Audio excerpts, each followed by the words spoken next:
Imperadores, generais e senadores com certeza deixaram sua marca no mundo e sabemos muita coisa sobre como viviam.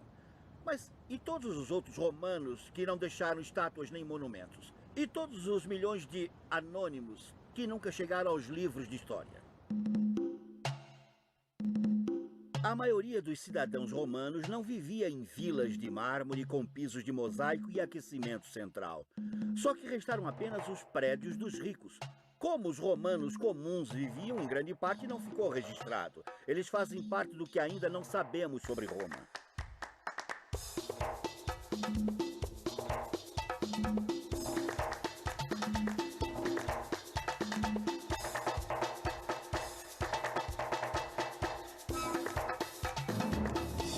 O que ainda não sabemos sobre Roma, com Terry Jones.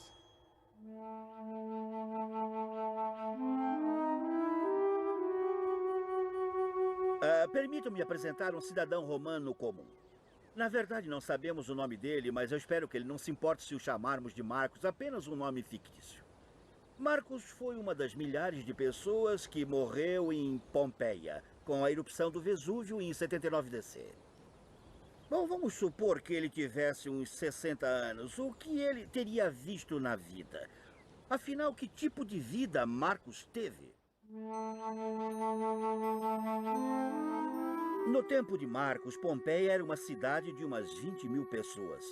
Vamos supor que Marcos não fosse membro da elite governante, que fosse um homem comum trabalhando para ganhar a vida. Bom, vamos imaginar um sapateiro fazendo sandálias comuns para o romano comum das ruas, como ele. Em que tipo de cidade ele estaria vivendo? Eu sempre imaginei que a vida em Pompeia devia ser muito legal, com aqueles lindos pátios cheios de sombras, e elegantes colunatas e sofisticadas salas de jantar com afrescos nas paredes. Mas a vida era assim mesmo para a maioria dos romanos? Desenhos de Pompeia. Desapareceu desta loja um vaso de bronze para água. 65 sestércios de recompensa para quem o trouxer de volta. Caso se indique o ladrão com quem possamos recuperar nosso bem, 84 sestércios. Eu aposto que quem roubou este vaso não jantava em salas elegantes cheias de afrescos, nem discutia filosofia junto a colunatas. Esta era uma sociedade com um vasto abismo entre o rico e o pobre, mas talvez não tenha sido sempre assim. É quase impossível imaginar como era a vida para os pobres. É preciso ir para um país de terceiro mundo muito pobre para chegar ao padrão de vida deles. Uma fantástica diferença entre os muito bem de vida e os pobres. Nenhum carro, nem geladeira, nem telefone. Uma pobreza pré-industrial. As evidências arqueológicas sugerem que houve uma época quando a diferença entre classes não era tão ampla. Antes de ser absorvida por Roma, parece que Pompeia era constituída de casas quase todas do mesmo tamanho, a maioria com jardins e muitos espaços abertos.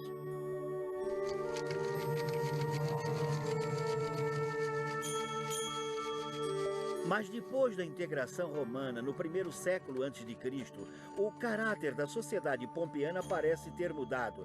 E hoje, o projeto anglo-americano em Pompeia está juntando as peças das provas dessa mudança. O chefe do projeto, Rick Jones, da Universidade de Bradford, acredita que a romanização pode ter aumentado esse abismo entre ricos e pobres. Depois da tomada da cidade pelos romanos, o que existia antes como 3 casas foi transformado em uma grande casa, começando por aqui até aquele lado de lá. Mas isso não indica que antes de se tornar romana havia uma sociedade mais igualitária em Pompeia? Parece que sim. É difícil saber quantas pessoas viviam na Casa Grande. Pode ser uma grande família com vários criados, etc. Mas está claro que antes havia 3 famílias.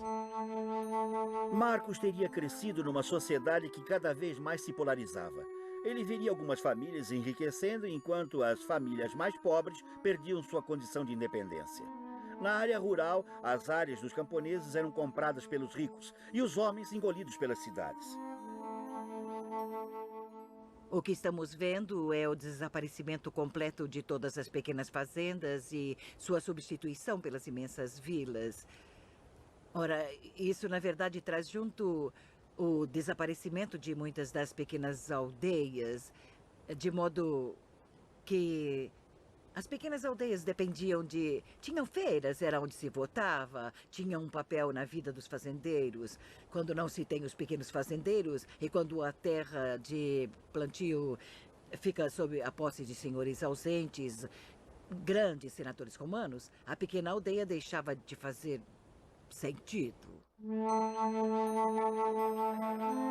Muitas aldeias rurais ao redor de Roma se tornaram cidades fantasma. E um comerciante urbano como Marcos tinha uma vida muito diferente da vida de um camponês independente de tempos remotos. Ele não teria onde plantar seus próprios legumes ou criar um porco. Talvez nem tivesse um lugarzinho para cozinhar.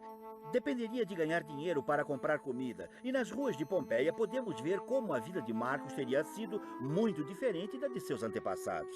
E mais um bar, puxa, deve ser o 50º bar que encontramos. Bom, tem muitos. Vai ver que gostavam de beber para ter saúde. Até parece que em Pompeia, a cada 2 lojas, uma é um bar ou uma lanchonete.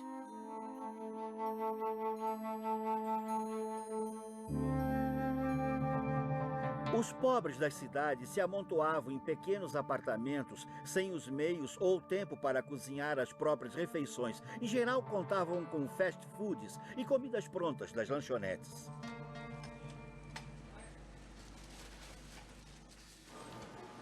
E o que exatamente Marcos teria comido? Suzanne Evans, especialista em cozinha romana, me levou para comprar um típico almoço romano.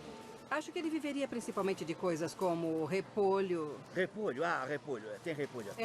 E alho, sem dúvida. Eu acho que devemos levar uns 2 alhos. Todo mundo come alho? Bom, não. Eu acho que, em geral, ele tentaria temperar uma comida insossa, mas era incluído em muitas receitas, como hoje. E tomate? Será Sem que... tomate, sinto Sem muito. tomate? Sem tomate? Os tomates mas vinham o do que é México. isso? Todos esses molhos italianos eu não Desculpe, posso não levar pode levar nenhum. Todos têm tomate. Não, nenhum. Tá bom. E arroz?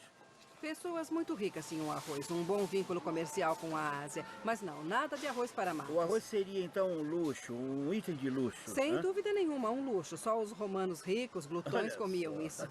Comer arroz? Bom, grão de bico. Ah, grão de bico, Aqui está, aqui embaixo. Sei. Mas eu acho que um dos motivos também, os problemas de fazer comida em casa, é porque o grão de bico precisa ficar de molho uma noite, cozinhar 1h30. Ele tinha que manter o fogo aceso esse tempo todo só para cozinhar o grão de bico. E isso daria liga. Então, depois de cozinhar, isso tudo seria misturado com farinha e é o que se tem, como um mingau com o grão de bico. Bom, isso seria uma iguaria especial, uma vez por semana, assim, sei lá. Talvez uma coisa assim. Se ele fizesse um par de sapatos muito bom, poderia ser recompensado pelo açougueiro. Esta é uma linguiça tipo grossa, comum, seca. Com não muita é gordura. Não é como... E com muito sabor, com muitos temperos. Então, o que temos aqui basicamente são os ingredientes que Marcos teria para uma refeição para ele. Só que não seria nada assim, ele teria comprado pronto. Não, ele compraria já preparado. Seria conveniente, vivendo só para si. Eu suponho que seja como hoje, quando se não for um camponês que vive da terra, que planta o seu alimento, vai depender de outras pessoas para embalar as suas refeições. Isto é o que se chama de cultura de dependência, quando não se cultiva o próprio alimento. Depende-se de outras pessoas fazendo a comida, embalando para você, e você tem de comprar.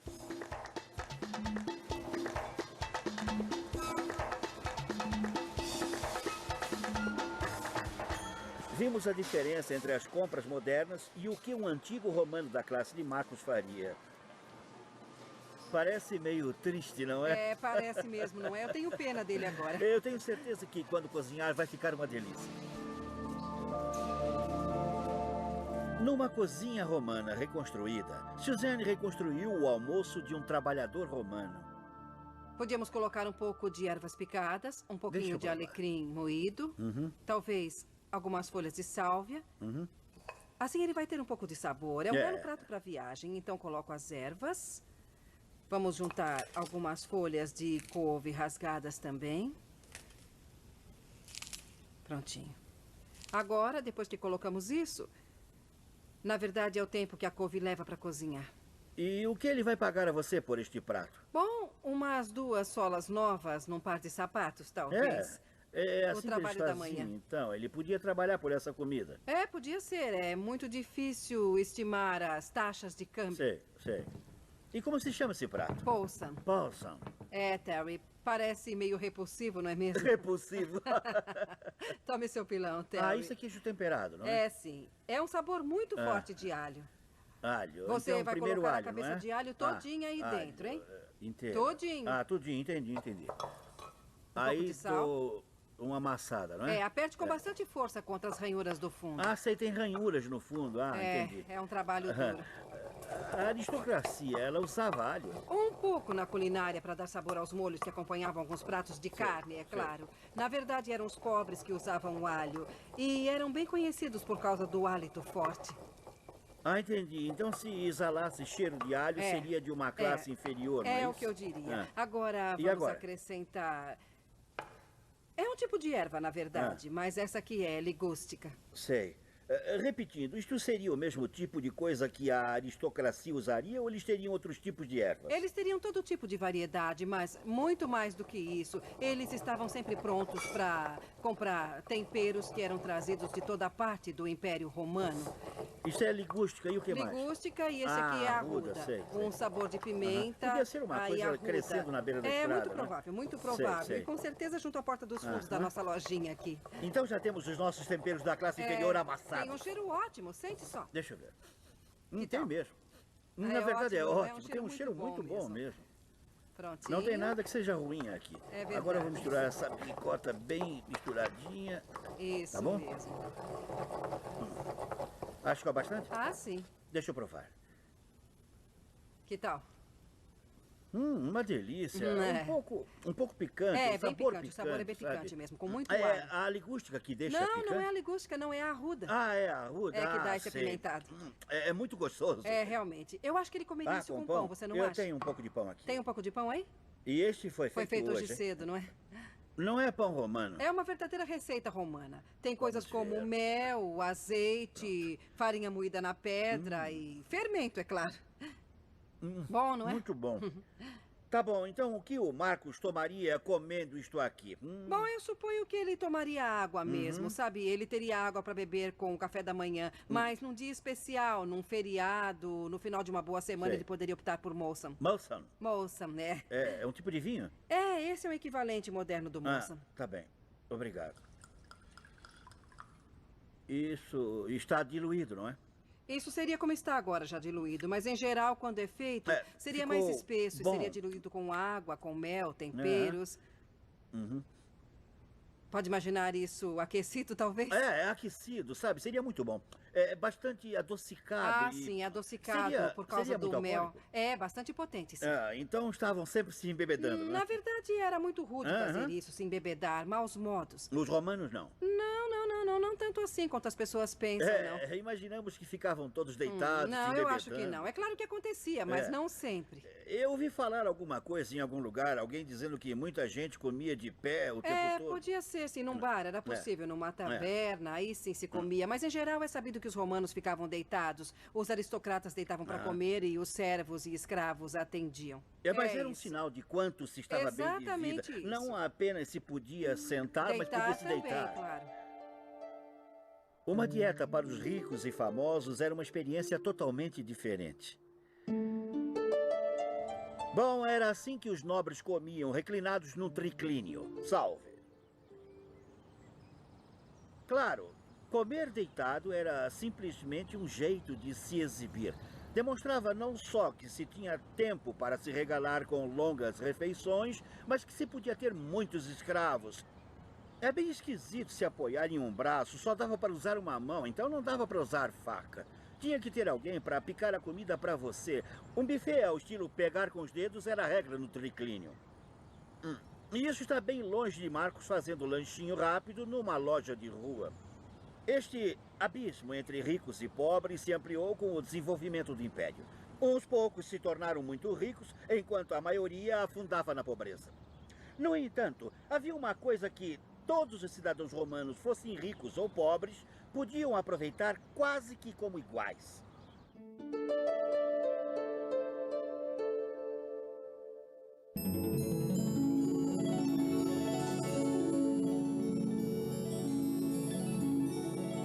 Enquanto o Império Romano se expandia, os milionários passaram a ser extremamente ricos, enquanto os pobres continuavam mal instalados e frequentemente subalimentados. No entanto, havia uma coisa que juntava ricos e pobres, e isso era a água.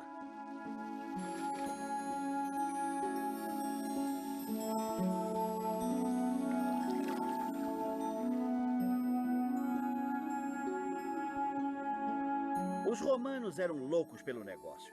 Construíram enormes condutos de pedra para trazer a água até o próprio centro de suas cidades a custos fenomenais.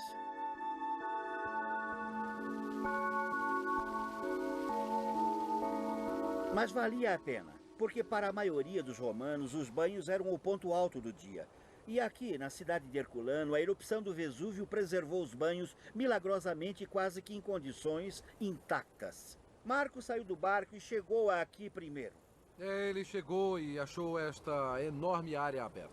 Se Marcos, nosso sapateiro, tivesse vindo a Herculano procurando trabalho, é aqui que ele teria feito seu primeiro ponto de parada. Porque os banhos eram um lugar onde todo mundo encontrava todo mundo. Ah, veja só, isso aqui é muito lindo. Não é veja formidável. só, ele poderia entrar aqui e usar essas instalações todas. Bom, eu acho que a ideia dos tempos antigos era procurar juntar a comunidade, e os banhos são a grande chance onde todo cidadão, fosse rico ou pobre, e só se pagava algumas moedas para entrar, quase que uma quantia simbólica. Talvez, com sorte, algum homem rico declarasse uma semana de banhos grátis e pagasse tudo depois.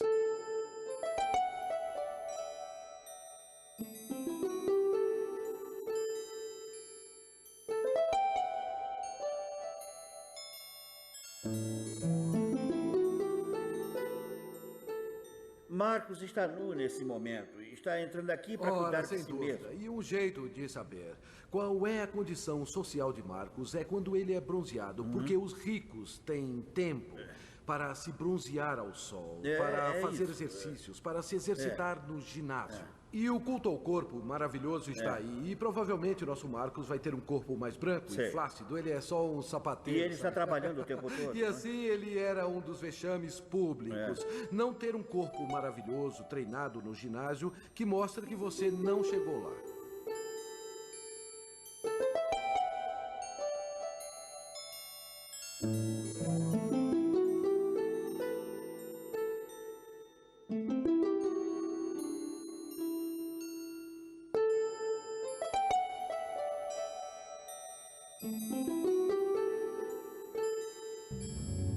Aqui tem uma cascata de água limpa, quente, jorrando e caindo nesta piscina. E aí... Olha, eu acho que eu vou entrar um pouquinho aqui dentro. Pode ser que esteja muito quente, mas eu vou. Os médicos se inquietavam muito com isso. Diziam que se você tivesse um pouco de febre, devia ter cuidado, não passar direto para o mergulho no quente. Não podia exagerar. Bom, então chegamos à piscina de água quente. Está quente. Está muito quente. É uma jacuzzi. Podemos entrar Escorregar por baixo do jato, dele, né? a água quente Baixo do saindo, jato, né? sabe?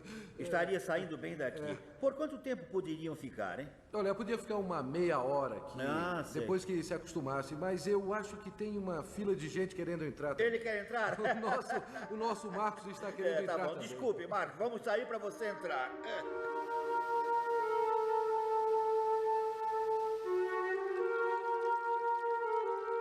Mas mesmo com água, parece que os ricos ganharam. Como sempre, havia aqueles que sabiam como se aproveitar da situação. Sexto Júlio Frontinus, um ex-governante da Bretanha e supervisor do abastecimento de água em Roma, observou que muitos dos latifundiários, através de cuja terra a água era transportada, interceptavam o conduto, resultando na interrupção do curso de água dos aquedutos públicos a específicos indivíduos.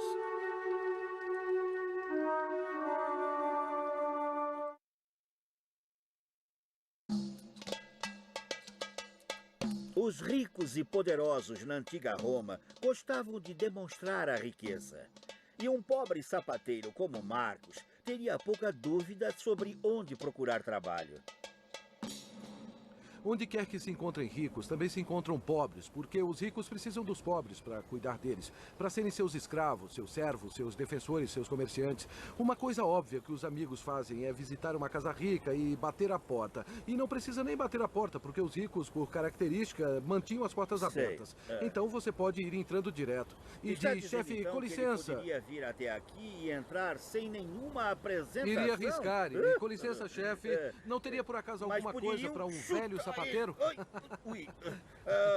Esses ricos, que coisa. Esses nobres são todos iguais, não são?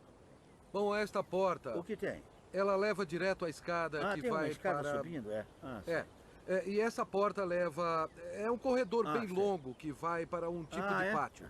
E tem um plano depois disso. E aí tem um pequeno conjunto de degraus subindo ali por trás que dá acesso a outro plano ali. Onde os pobres moram, o que fazem é o mais difícil de investigar, porque eles gastam o mínimo. Agora, os ricos, você sabe o que fazem, porque estão assentando lindas pedras no pavimento ou criando um átrio maravilhoso, qualquer coisa, e isso sobrevive. Esta casa de estrutura bastante frágil, feita de madeira com partes de pedra no meio, é a primeira coisa que vai num terremoto ou numa erupção, etc. E tipicamente no registro histórico não se vêem as estruturas mais frágeis onde os pobres moravam.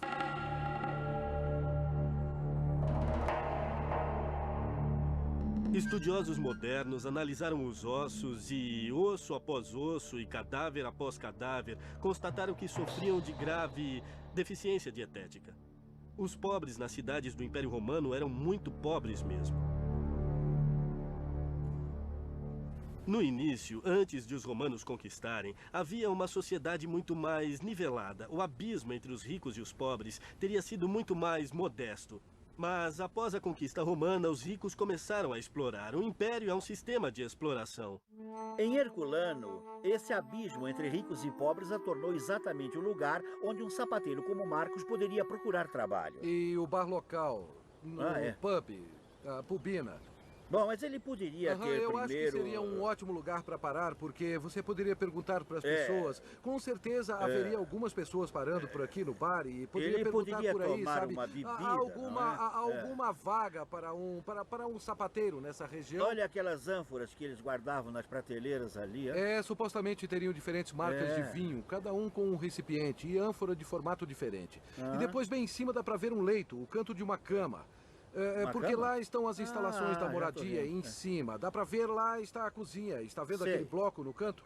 A comida era feita em cima da estrutura de alvenaria. E depois, bem em cima, se fazia o fogo.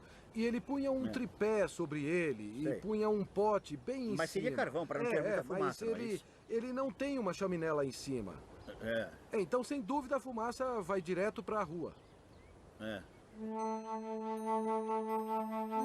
No mundo romano, a riqueza estava ali para ser exibida. E mesmo se não a tinham, alguns procuravam fingir que tinham. É um exemplo muito bom. O lugar é o tipo de casa que ele gostaria de ter. Suponhamos que ele ganhe muito numa nova linha, um novo estilo de sapatos, modas enviadas pelo imperador. Ele faz sapatos. Ele ganha uma pequena fortuna, modesta, sabe? Este é o tipo de casa. No começo parece bastante apertada porque tem o átrio e o implúvio, mas acima de tudo os seus olhos são presos no momento em que ele entra pela porta da frente por esse mosaico muito vistoso ali no fundo. Lá está tudo, todo de bronze. E realmente você é atraído e vem e vê seus lindos mosaicos e entramos para admirar o mosaico E, na verdade, esse espaço é meio que uma piada, porque é um espaço para todo fim. Isto aqui é um jardim. Isto é a fonte. Isto é a sala de jantar.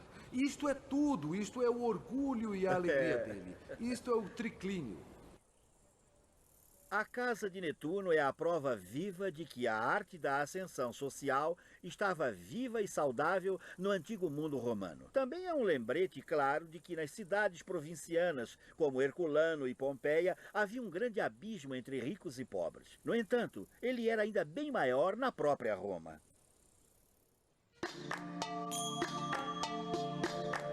Roma era o coração de um vasto império. Atraía os pobres e os itinerantes de toda a parte do que hoje chamamos Itália e muito mais. E se Marcos não conseguisse encontrar trabalho em Pompeia ou Herculano, ele poderia ter vindo para a grande cidade. Se Marcos tivesse vindo para cá, o que teria encontrado? Sem dúvida, a vida no coração do maior império do mundo deve ter sido um mar de rosas. Roma conquista toda a bacia do Mediterrâneo. Entre 200 a.C. e o nascimento de Cristo, Roma passa de maior cidade da Itália a capital de todo o Mediterrâneo. E entre os anos 0 e 1 da era cristã, basicamente, toda a riqueza do Mediterrâneo, da Espanha até o Egito, da Síria à Grécia, está convergindo para a cidade de Roma. Roma tragava toda a riqueza do Mediterrâneo. Isto criou enormes disparidades, não só entre a riqueza de Roma e os postos avançados do Império, mas dentro da própria Roma. A cidade de Roma era imensa pelos padrões antigos. Havia 1 milhão de pessoas, as ruas eram pavimentadas com ouro. Era uma visão que, se você fosse para Roma, poderia fazer fortuna. E claro que alguns conseguiram. Mas também era um lugar onde a mortalidade era muito alta. Os doentes se banham primeiro, depois as mulheres, depois os homens. Era como hospitais modernos. É aí que se pegam doenças, porque a limpeza e a sujeira andam de mãos dadas. Grandes buracos do lado de fora da cidade, onde os cadáveres espalhavam odor de animais, carcaças de animais mortos, tudo atirado junto. Aquele cheiro devia ser horrível. Então, é um lugar de oportunidade, um lugar de sujeira, um lugar de crime, mas é um lugar onde se vêem templos brilhando com cintilantes tetos dourados, palácios como ninguém jamais vira. Era de cair o queixo.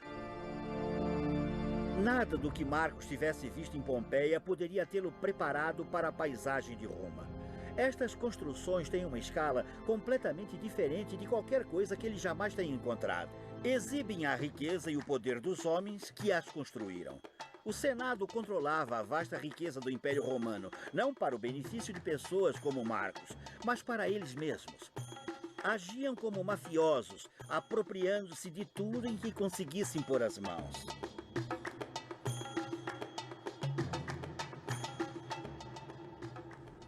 Era uma sociedade sangrenta, onde imperadores matavam aristocratas. E, por sua vez, os aristocratas se juntavam e matavam imperadores. Então, é uma sociedade extremamente violenta, muito volátil, muito imprevisível.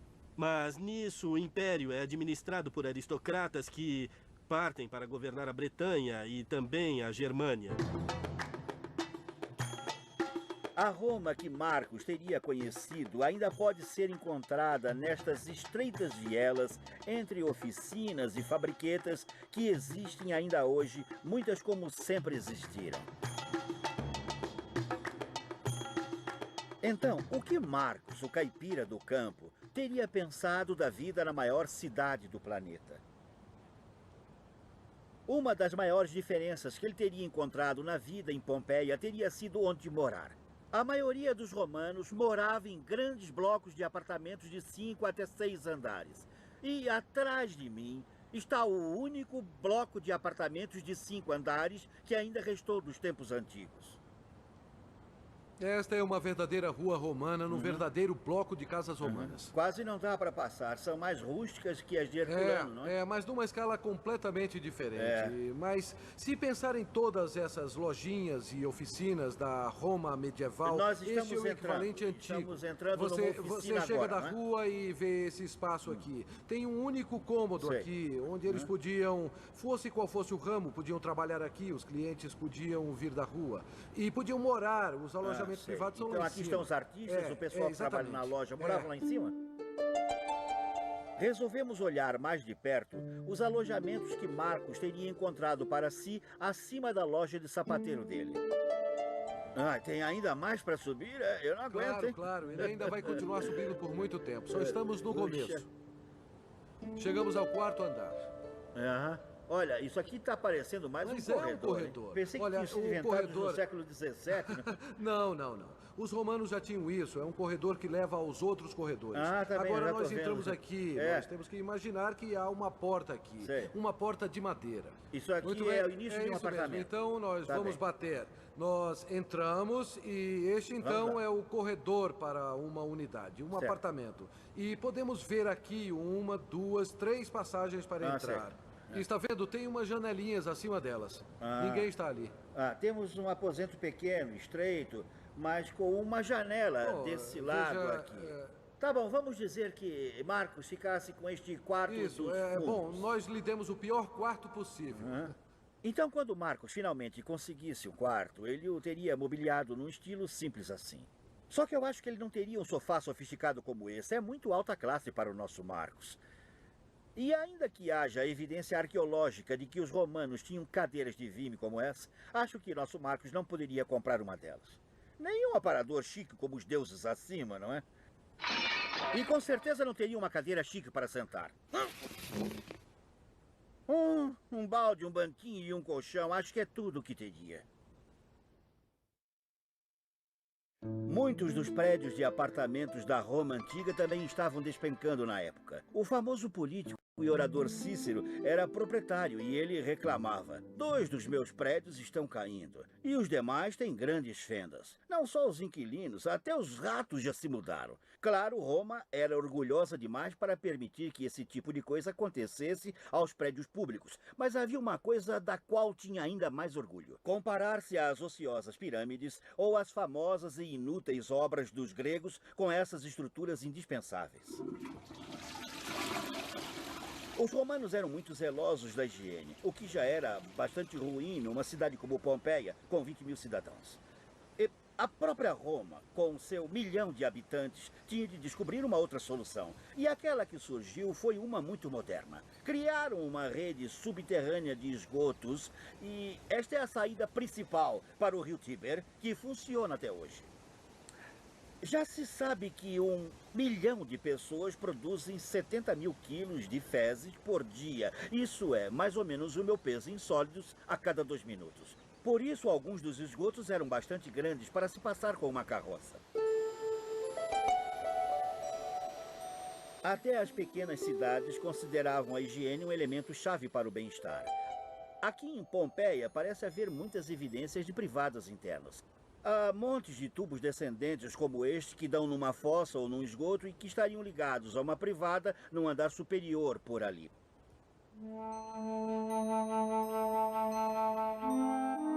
No entanto, se você fosse pobre, um beco teria de bastar. Se bem que, curiosamente, havia um grupo de comerciantes que ficava feliz se você urinasse junto à loja deles. Assim, o nosso Marcos, enquanto vagasse por Pompeia procurando trabalho, de repente se visse apertado e quisesse fazer um favor ao pessoal da lavanderia, poderia urinar no pote que ficava fora da loja, porque a urina é rica em amônia e necessária aos limpadores de roupas. Legal poder fazer um favor a alguém urinando. Mas e se a comida fosse escassa? Ou se Marcos simplesmente não ganhasse o bastante para poder comer? A sociedade romana tinha algum mecanismo para lidar com as pessoas na fila do pão?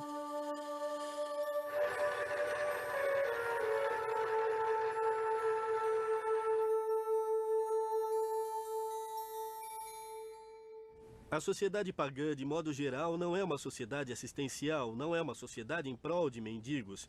Não existe obrigação de dar, mas há uma exceção. Roma chegou à grandeza porque era uma sociedade de cidadãos. Os exércitos romanos, os cidadãos armados que lutaram pela glória de Roma, podiam votar. Então, na cidade de Roma, havia doações mensais de pão e frequentes exibições ou apresentações de circos, pão e circo. Então, os cidadãos recebiam uma ração regular e mensal de trigo grátis. Pão e circo mantinham tranquilas as massas não privilegiadas de Roma. Mas a maior atração não eram os gladiadores, e sim as corridas de cavalos.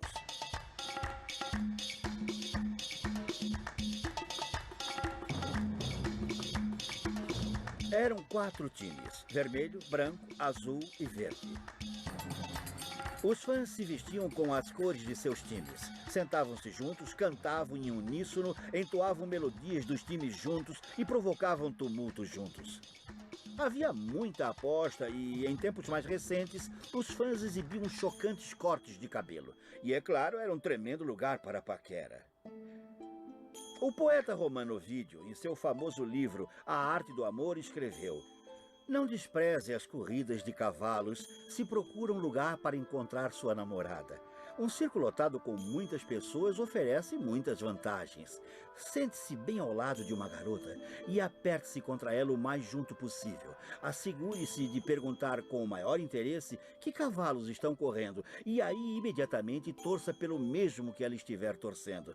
Talvez um pouco de pó venha assentar sobre o peito de sua garota. Acontece muito. Não deixe de limpá-lo com sua mão.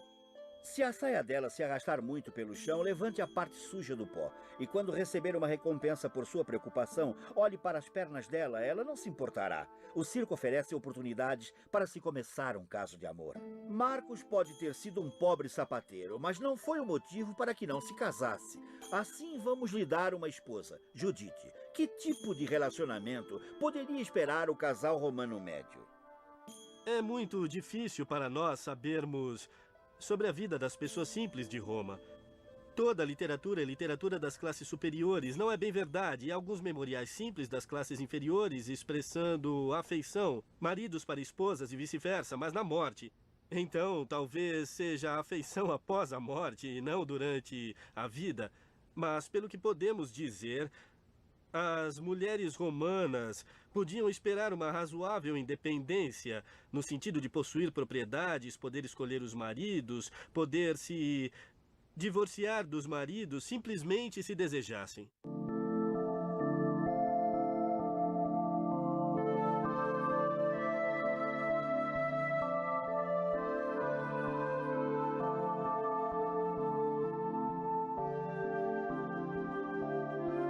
Que tipo de vida a esposa dele vai ter? É uma vida muito restrita como mulher romana? Não tinha metade da restrição das mulheres gregas. Podiam ir a festas, podiam ir a jantares, podiam se socializar com homens que não fossem da família. E sabemos disso, e alguns gregos, na verdade, ficam chocados com isso.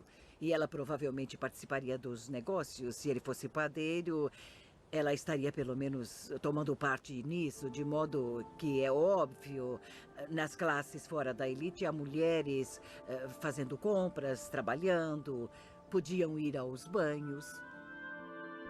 O que eu gostaria de saber é como os homens e mulheres da antiga Roma conseguiam tanto tempo para o lazer. Como era possível para os cidadãos romanos passarem a tarde toda nos banhos ou dia sim, dia não, nos jogos? Poderia ser um efeito daquela arma econômica secreta dos romanos, a escravidão? E se fosse, o que eu gostaria de saber era pior, ser um romano pobre mais livre ou um escravo? A maioria dos escravos era capturada em batalha, portanto é óbvio que havia muitos, mas quanto? Poderia haver o suficiente para fazer todo o trabalho que precisava ser feito? Há uma antiga estimativa que diz que para a Itália toda havia 3 milhões de escravos numa população de 8 milhões. 3 em cada 8 pessoas são escravas. Isso podia ser bastante. Mas, com certeza, no último século antes de Cristo, pelo menos 1 milhão de prisioneiros foram vendidos como escravos. E muitos chegaram à Itália. E sabemos que as grandes vilas da costa tinham grupos de 40 a 60 escravos. Tinham de ser enviados para a Itália, tinham de ser vendidos nos mercados de escravos, tinham de ser comprados pelos proprietários. E isto sem contar os mais educados, os gregos e os escravos domésticos e, sabe, as dançarinas.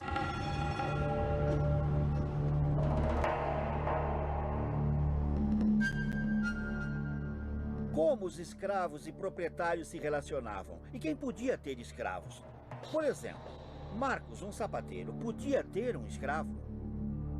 Facilmente podia ter 1 ou 2 escravos, talvez uma menina para ajudar a esposa na cozinha e um escravo para ele. Eu acho que, na verdade, é um padrão que... Como é que chamamos? A classe média, mas a classe artesã possuiria escravos que morariam com eles na sua própria casa. O castigo a escravos geniosos era severo, podiam ser executados sem julgamento. Afinal, eram simples peças de propriedade. Também podiam ganhar marcas e colares. Um escravo usava uma identidade onde se lia "Eu estou fugindo, pegue-me", e quando me devolver a meu senhor Zenenos, receberá uma recompensa. Como aqueles advogados que dirigem por aí com um adesivo no vidro. Como é que eu estou dirigindo? Então, digamos que Marcos se saiu muito bem fazendo sapatos e pôde comprar um escravo. Quanto isso lhe custaria? Não podem ser baratos porque é preciso alimentá-los. Parecido com um carro, tem de pagar o seguro, não só o custo do capital, são os custos de manutenção a ser considerados. Falando formalmente, dependendo da beleza, idade e força, um escravo custaria 4 vezes a renda anual de um camponês. É bastante. São 20 mil dólares, aproximadamente 20 mil libras, alguma coisa nessa ordem. É muito difícil dar um valor atual. Talvez possuir um escravo na antiga Roma fosse um pouco como ter um carro. Algumas pessoas podem comprar um Alfa Romeo novinho em folha, enquanto outras tinham de se contentar com um modelo de segunda mão reformado. Um jovem garoto equivaleria, digamos, a um Jaguar. Uma garota a menos. Um Toyota, talvez. O imperador Nero tinha um tutor chamado Sêneca, que deplorava o tratamento de escravos pelos novos ricos de então. Claro, ele podia estar romanceando o passado, mas há um toque de verdade no que diz. Quanto mais ricos e mais afastados dos seus inferiores, passam a tratá-los cada vez menos como seres humanos. O ligeiro murmúrio é reprimido pela vara. Até um barulho ocasional, uma tosse, um espirro ou um soluço é visitado pelo açoite. A noite toda tem de estar a postos, famintos e calados. Os escravos de antigamente tinham permissão para conversar não apenas na presença dos seus senhores, mas com eles próprios. Hoje nós, romanos, somos muito arrogantes, ofensivos e cruéis. A escravidão era um grande negócio, imenso. Roma tinha muitos milionários e Tácito menciona um prefeito da cidade que tinha 400 escravos em sua mansão. Todo o Império Romano repousava nas costas suadas e surradas de seus escravos. Deve ser horrível ser um escravo numa sociedade onde haja pessoas livres. Portanto, é fácil pensar que os escravos... A única coisa que os escravos queriam era ser livres. E alguns escravos pouparam a vida toda para comprar sua liberdade, é verdade, sem dúvida.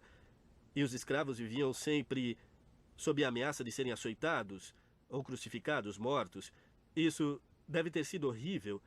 Mas, por outro lado, e os romanos tinham consciência disso, uma vez livre, você era responsável por achar seu próprio alimento.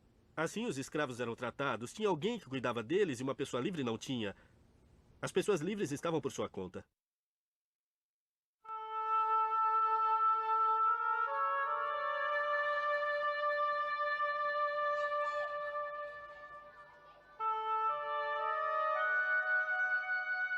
Não havia beneficência na antiga Roma, e os deficientes ou deformados eram muito frequentemente eliminados ao nascer.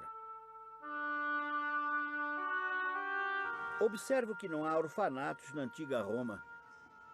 Não havia necessidade de não havia necessidade de contraceptivos ou de abortos, porque frequentemente praticavam o descarte das crianças indesejadas. Não havia absolutamente motivo algum para uma mãe não dispor delas. Era possível isso porque a criança era deformada e, sem dúvida, ninguém criaria uma criança deformada. Eram simplesmente dispostas para que morressem. Onde eram colocadas? Como se livravam delas? Podiam simplesmente levar e descartar no lixão da cidade. Os mesmos romanos que conquistaram o Mediterrâneo, que construíram aquedutos e anfiteatros, também jogavam as crianças indesejadas no monte de lixo da cidade.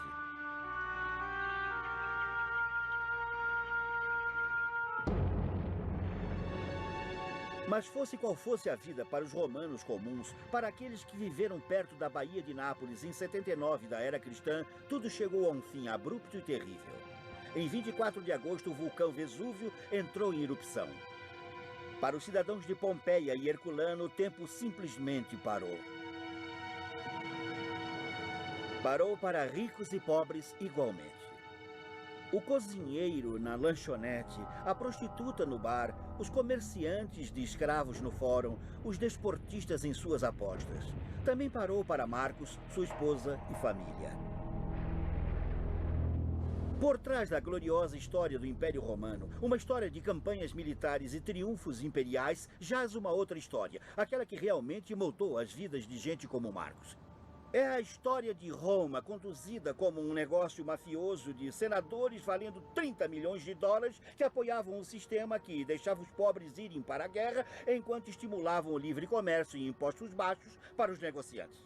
Era uma sociedade na qual as famílias nobres ostentavam sua riqueza enquanto a maioria vagava em relativa pobreza. Uma sociedade baseada na desigualdade, no luxo atormentador possível para poucos, desde que a maioria da população não tivesse direitos e pudesse ser enganada com a política do pão e do circo. Uma sociedade que não tinha necessidade de orfanatos nem de contracepção, pois crianças indesejadas podiam ser despejadas no lixo da cidade ou transformadas em escravos. É uma história de milhões de pessoas como Marcos, pessoas que eram efetivamente o Império Romano, mas cuja história é muitas vezes omitida.